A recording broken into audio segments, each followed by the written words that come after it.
Ito po kasi yung kumakalat na balita ngayon. Kalat na kalat po itong balitan ko. Tapos, yung bagong banat ni BP Sara. Kaliwat kanan. Naku, makatulog pa kaya si Tamba nito? Grabe. Mangangayayat. Feeling ko lang mangangayayat ito si... Abangan po ninyo ang pagmumuka nung mga gustong lumaban sa mga Duterte. Tingnan nyo po ang kanilang pagmumuka. 1 month from now, 3 months from now, 6 months from now. Tingnan nyo kung nai-stress. Tingnan nyo kung stress na. Parang siguro parang naliligo sa pulburon. Ay, hindi ganun, di ba? Pag stress ka, para ka naliligo sa pulburon. Abangan ninyo kasi matitindi itong mga pasabog, mga pagbabalik ng Duterte. Kung ikaw nga naman si Tamba, I understand you. Stress ka na, ginawa mo ng lahat. Nagsunog ka na ng pera, namigay na ng pera, di umano, sabi nga ni Amy, wala pa rin, inaabangan pa rin ng Duterte. Habang tinatadya ka ng Duterte, lalong lumalakas. Ayan, sana, kung nakakapanood dito mga DDS, tingnan ninyo, nanguulan na ng Yes, Judy Dane, live po ito. Umuulan ng fist bump. Ayan. Sana masuggest to ni Banat. Panuorin mo, PRRD, kita nyo, dami yung supporters.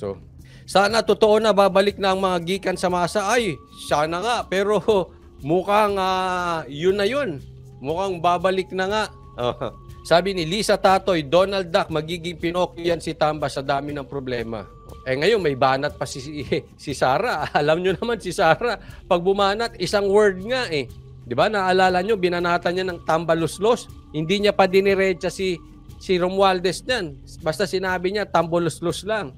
Hanggang ngayon, salita na yung tambaluslos na yan. Bakat na bakat. Hanggang ngayon, yan ang ginagamit na salita. Ayun, tinanggalan siya ng confidential funds. Totoo ba yung pagbabalik ng gikan sa masa? Ay, ganda rito. Duterte at Bantag sa kalam. Ay, speaking of Bantag, abangan. Okay? Sige. Ano ba unahin natin? Sara o gikan sa masa. Aurea Haway, maraming salamat po sa kusang loob at sa patuloy na pag-sponsor ng live na to. Thank you. Aurea Haway.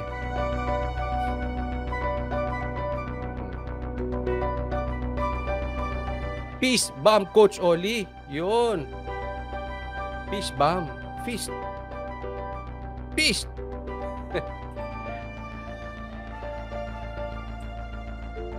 Sige, game. Sara, good news. Unahin natin bago gikan sa masa. Sistina Nagrampa. Sana naman ma-interview nyo. Ay, secret muna kami dyan. Abangan.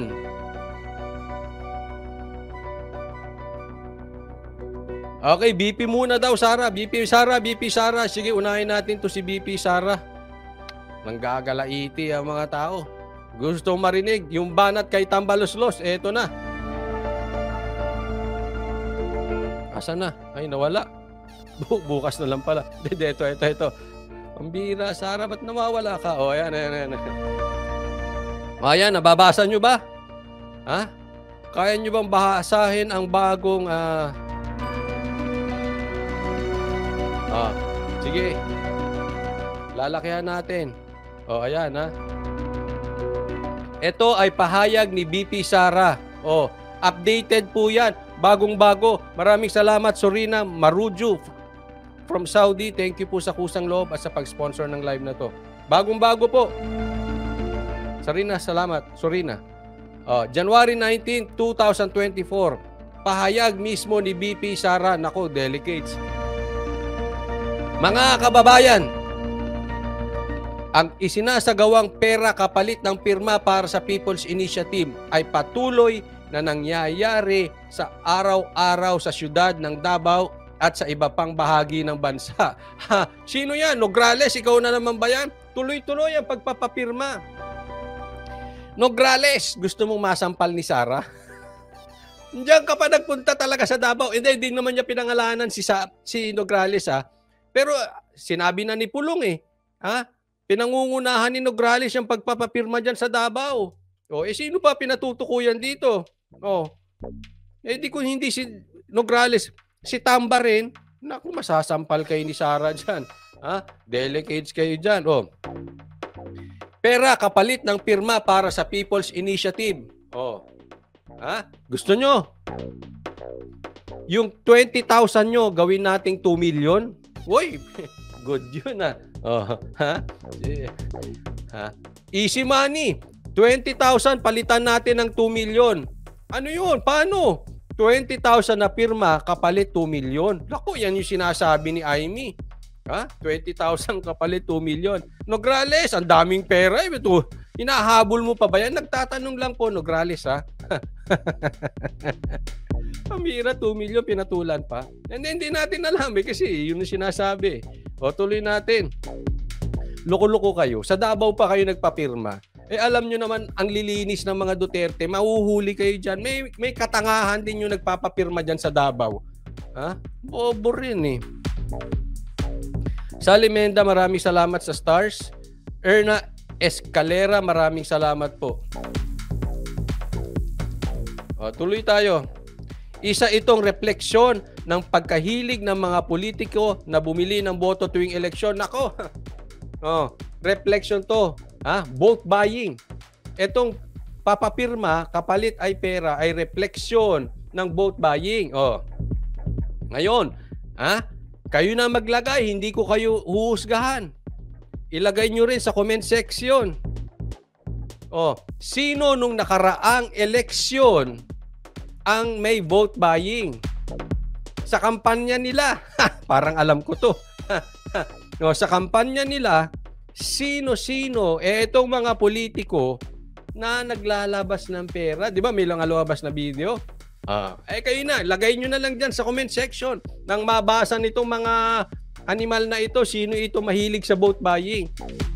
Pag may vote buying, tatandaan nyo to. Asahan nyo ito. Ang bumibili ng boto, ang vote buying, asahan nyo, magnanakaw. Paano nila papalitan yung ininvest nila? Ang laking pera i-invest nila. Sigurado yan, magnanakaw yan, mangungurap yan eh. Tingin nyo ba? Thank you yung pinabigay sa inyong pera? Huwag kayong naib. Huwag gawing karir ang katangahan, ha? Sino? Lagay nyo na lang dyan. Sino ang magnanakaw na nagbo-vote buying? Tuloy, ito ay pagsasamantala sa kahirapan ng ating mamamayan at kawalan ng respeto sa kanilang karapatan na magdesisyon ng malaya, walang takot o impluwensya gamit ang salapi. Ayan. Ito yung parang ginagahasa mo ang mahihirap. Itong mga politiko na nagbo-vote buying, ginagahasa araw-araw ang mahihirap. Kasi ginagamit yung kahirapan nila para sila ay mauto, malinlang, mabudol, kapalit ang pera. Pero gusto nila magstay kayong mahirap. Para pag kailangan nila kayo, bibigyan kayo ng ulit ng pera tapos ang usapin. At ang ibinibigay sa inyo, barya. Ang kinikita nila, bilyon. Yung unprogrammed funds nga, 450 billion. Ano binibigay sa inyo? 100, 200, 500. Ibig sabihin, kakainin nila yung steak, yung mumo ibibigay sa inyo. Para kayong aso. Yung tira sa inyo. Ganyan po ang ibig sabihin ng mga politikong ganyan. Magnanakaw na, binabastos kayo, ginagahasa kayo araw-araw. Tandaan nyo yan. Pag kayo binibili ng barya, ginagahasa kayo yan araw-araw. Tuloy tayo. Mamaya, gikan sa masa, pag-usapan natin. Usa kinika pagpanamaytay sa dignidad sa mga yanong katawang Pilipino. Pasensya na po. Hindi ko po mabigyan ng komentaryo. Hindi ko maintindihan. Paki-explain nyo na lang dyan sa comment section ano sabi dito ni BP Sara. Kasi medyo Bisaya yun, di natin alam. Sinasalamin dito. Kasi Ilocano po ako. Pero Ilocanong hapsyaw. Kalahati lang. At hindi ako Marcos. Kahit Ilocano ako. No, sige. Sinasalamin din nito ang kawalan ng pakialam ng mga politiko sa tunay na kalagayan ng mga ordinaryong Pilipino. Totoo. Wala silang pakialam sa inyo. Hindi lang Sara, BP Sara, hindi lang wala silang pakialam. Ginagahasa pa nga eh. Para sa mga Pilipino, alalahanin din natin na maaaring ang sukli sa suhol kapalit ng pirma sa People's Initiative ay seryosong konsekwensya sa ating buhay, kalayaan at kanibukasan. Correct. Hindi maaari kasi sabi dito ni Sara, maaaring ang sukli sa suhol, iba ang kapalit. Sa akin hindi maaari. Sure na ako. Sure na ako ang kapalit, ang sukli ng pirma nyo, kahirapan. Ang sukli ng pirma ninyo, uupo sila ng matagal. Uupo sila lang ang magpapalitan. Kaya gusto nilang gawing parliamentary eh. Kasi pag parliamentary, pwede mong pakilusin ng pera. Basta kontrolado mo ang Kongreso, iilan sa Kongreso kontrolado mo, hindi ka pwedeng alisin. Kaya wag po tayong papauto. Ang sukli ng pirma ninyo, ang sukli ng 100 ninyo, 10 years, 20 years, 30 years silang uupo. Maaaring buong buhay mo na. Ilan lang ba ang adult age natin? 20 years, 30 years, 40 years? Di ba? Paghihirapan mo yan. Hindi pa pinapanganak. Yung mga walang apo rito, hindi pa pinanganganak yung apo ninyo, may utang na. Sa lintik na pirma na yan. Ang patuloy na pagsulong sa People's Initiative at Charter Change sa kabila ng laganap na kahirapan at kawalan ng katiyakan sa ating kapayapaan at kaayusan ay masakit na palatandaan sa kabiguang matukoy ang tunay na mga problema ng mga Pilipino at solusyonan ang mga ito. Okay. Ang pagsulong ng PPI, People's Initiative, hindi ko nga tinatawag na People's Initiative yan, tawag ko dyan Tamba Initiative. At Charter Change ay para sa akin, bagamat ang sinasabi nito ay hindi na itutukoy ang talagang problema ng Pilipino, which is kahirapan. Hindi po. Ang pinatutukuyan nitong People's Initiative, etong mga politiko walang pakialam sa inyo. Diretsahin na po natin, Madam BP Sara. Itong mga politiko na to walang pakialam sa mga Pilipino. Sa gitna ng ating kahirapan na yun ang dapat na inaatupag, presyo ng bigas, bilihin, gasolina, kakulangan sa trabaho, anong inaasikaso? People's Initiative. They are very insensitive. Hindi lang insensitive, walang konsensya yung mga yan. Kung ano-ano ang inuuna. Sige, ilaban mo BP Sara, no? At alam natin, ang tinutukoy dito ay yung mga galawan ni Tambaloslos. Bagamat hindi diniretso ni BP Sara, alam naman natin na yung nangyari kahit yung Tambaloslos, hindi naman niya diniretso si Romualdez eh. Pero ang Pilipinong mahilig sa politiko, alam kahit ikaw ay pula, dilaw, berde, asul, kahit anong kulay mo, kahit anong political affiliation mo, alam mo si Tambaloslos ang tinutukoy. Ganon din dito. Hindi niya diniretso. Pero alam natin ang banat na ito para kay Tamba. Naku, hindi mo na naman patutulugin. Sara, si Tamba. Mangangayayat yun. Naku, si pabahira. May stress. Tingnan nyo, abangan ninyo ang magiging muka ni Tamba kung mai-stress.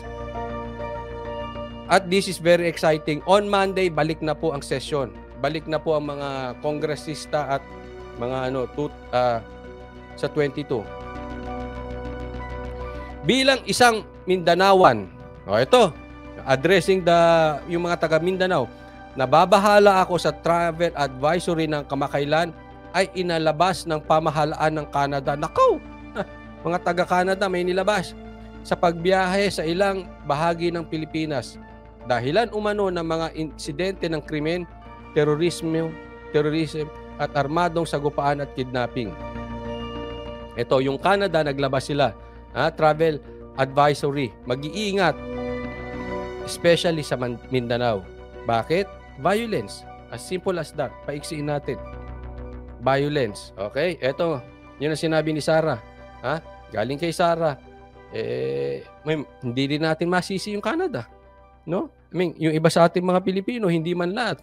Medyo natatakot pumunta nga sa Mindanao. Ako gusto ko pumunta. Actually, gusto kong pumunta ng Davao. Ang mas higit na nakakabahala, ito na ito, ay ang pangamba na maaaring hudyat lamang ito ng parating na mas seryosong mga problema sa seguridad at kaayusan sa ating komunidad. Sana, okay, Tamba, ikaw ang ina-address dito, I believe. Sana ay unahin nating pag-usapan ang kapakanan ng mga Pilipino kaysa sa pagpasok ng mga dayuhan sa ating bansa. Unahin muna natin ang Pilipinas. Malaman po yun. Okay? Inaasikaso nyo yung pagpapaganda. Yung pagpasok. Yes, that is right. Walang masama doon. Kaya lang, ang isang bagay, inaayos po yan inside out. Anong ibig sabihin ng inside out? Ayusin muna natin yung sa loob natin bago natin ayusin yung sa labas, paano sila papasok. Halimbawa, sa ugali, ayusin mo muna yung puso mo. Kasi pag inayos mo yung panglabas, pakitang tao lang yon. Halimbawa rin, sa paglinis, sa pagligo, unahin mong maligo, hindi magpabango. Kasi dapat inuuna mo yung loob bago labas. Naunawaan. Yan po ang ibig sabihin ni Sarah. Unahin natin yung kapakanan natin. Anong nangyari? May confidential funds, para habulin itong mga rebelde at para patahimikin ang Mindanao, especially Davao. Para matahimik tayo dyan sa mga lintik na mga kaliwa na yan, mga rebelde na yan. Anong ginawa nyo sa confidential funds? Kaya nga kaibigan kayo nitong mga rebelde. Kinakaibigan nyo pa itong mga rebelde. Mahina na sila, pinapalakas nyo pa. Yun po ang ibig sabihin nito. Unahin natin yung Pilipinas, aasikasuhin nyo paano sila makakapasok sa atin. Kung dugyot naman tong atin. Unahin natin ayusin yung Pilipinas. Unahin natin ayusin yung peace dito. Tanggalin natin ang violence. Paano matatanggal kung pumapasok ang droga? Paano matatanggal pag ang mga rebelde na mamayagpag? Yung iba nga dyan, baka mamaya may rebelde pa dyan sa kamara. Diba? Sinabi pa nga ni Senator Bato, may isa pa nga membro, ito si Raul. Recruiter pa ng NPA. Tapos, sila, itong napagbintangan di umano na recruiter ng NPA, sila yung nagrereklamo ng confidential funds. Ang galing, no? Ang galing ng mundo. Samantalang tong confidential funds ay para habulin yung mga rebeldeng NPA. Sinong kinampihan ninyo? Etong mga NPA. Etong mga recruiter ng NPA. Mga tulongges, diniretso ko na. Pero alam natin ang pinatutukuyan dito ni BP Sara ay itong mga animal na nasa kamera. Wag na tayo. Wag na natin paikot-ikutin. Si Tamba yan. Ang lilinis nyo, inano nyo yung confidential funds. Tapos anong ginagawa nga nyo yun? Anong ginagawa nyo ngayon? Bumibili kayo ng boto. Bumibili kayo dyan sa People's Initiative ng pirma. Davao pa. Of all places. Davao pa. Ang ginanyan nyo, mga lintik talaga. Ayan pera kapalit ng pirma para sa People's Initiative ay patuloy na nangyayari araw-araw sa siyudad ng Davao at sa ibang bahagi ng bansa. Alam mo, Marcos, walang respeto si Tambaluslos sa'yo. Sa totoo lang. Nagsabi na siya, tigilan na yan dahil divisive. Tuloy-tuloy pa rin. Fake news ba ako? Hindi. Ito may source tayo, si Sara herself. Si Sara mismo. Reliable ba si Sara? Pambihira kayo. Vice President yan. Duterte pa yan. At alam natin, ang Duterte, bukod sa tatak nilang kontra-addict, kontra-rebelde yan. Alam natin, kaya pag nagsalita yan, patungkol dito, may authority. Hindi yung sasabihin, labanan ang droga, pero addict. Labanan ang mga smuggler, pero kaibigan ng smuggler. Pag ang Duterte nagsalita labanan ng droga, alam mo, may karapatan, may authority. Pag ang Duterte nagsalita labanan ng rebelde, alam mo, totoo. Alam mo, seryoso sa laban. Hindi yung bilang na ang araw ng mga smugglers, tas walang nangyayari. Nakita nyo yung difference ng salita ng isang walang kwentang leader at ng isang Duterte? Pag sinabing kontra-addict. Pag sinabing ayaw sa rebelde, yan po ang Duterte. At alam nyo yan. Hindi ko yan pinagtatanggol dahil tayo ay maka-Duterte. Alam ng buong Pilipinas yan. May authority sila magsalita about drug lords at rebelde. Kung yun ang usapin. Kaya nga maling-mali yung binabato na paninira kay Sara. Maling-mali, hindi epektibo. Yung corrupt daw si Sara at ginagamit yung confidential funds. Sa lahat ng ibabato nyo sa Duterte, katangahan po yung ginamit ninyo. Ang dami nyo pwedeng ibato. Pwede nyo ibato kay Sara, nananampal siya. Pero ibabatuhin nyo ng corruption? Tanga yung nag-isip niyan. Kasi alam natin ng Duterte, hindi corrupt. Alam mo kung paano ko nalamang hindi epektibo? Binato siya, di ba? Para siraan at corrupt siya sa confidential funds. Anong nangyari? Tumaas ang trust rating. Ang acceptance rating tumaas ni Sara. Si Romualdez bumagsak. Sa katunayan, pinakamababa. Si PRRD, binato, sinarahan yung kanyang channel, sinuspinde. Alam mo ba't di effective? Tumaas ang rating ni number 1 pa nga sa pagkasenador si PRRD. Si Tambaluslos, hindi lumabas sa survey. See? Nakikita nyo? Kung gagamit kayo ng demolition job against sa mga Duterte, this is not effective. Lalo silang tumataas, lalo silang minamahal ng tao, at lalo silang pumapalag. Kaya ngayon, stress kayo. Kaya lang, aabangan natin, sigurado ko, sa January 22, Monday, babalik na po kasi ang Kamara eh. Si session san lang, may pasabog yan. Napakaganda po. Be ready, brace yourself, fasten your seatbelt, put on your helmet. I'm sure may malaking balita sa 22. Abangan ninyo yan sa Lunes. Kasi hindi pwedeng hindi ka-counter itong mga kampon ni Tamba. Siyempre, yung kampon ni Tamba, babalik yan ng suntok. Bumabanat sila PRRD ngayon, sila Sara, kahit nakabakasyon, nasisilip yung PI nila, hindi sila makasalita, bumanat pa si Aimee. So, ka-counter yan. Paano ba kumounter si Tambaluslos? Di yung kampon ni Tambaluslos ang ka-counter. Sa 22 pa lang magbabalikan. So, sigurado, ang counter niyan manggagaling sa mga kapantry niya. Diyan siya nagtatago sa mga kapantry niya eh.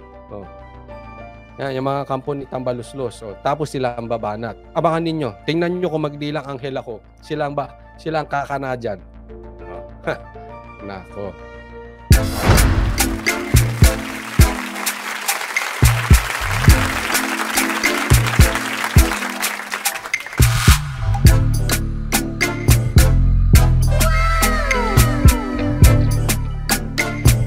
performance will start momentarily.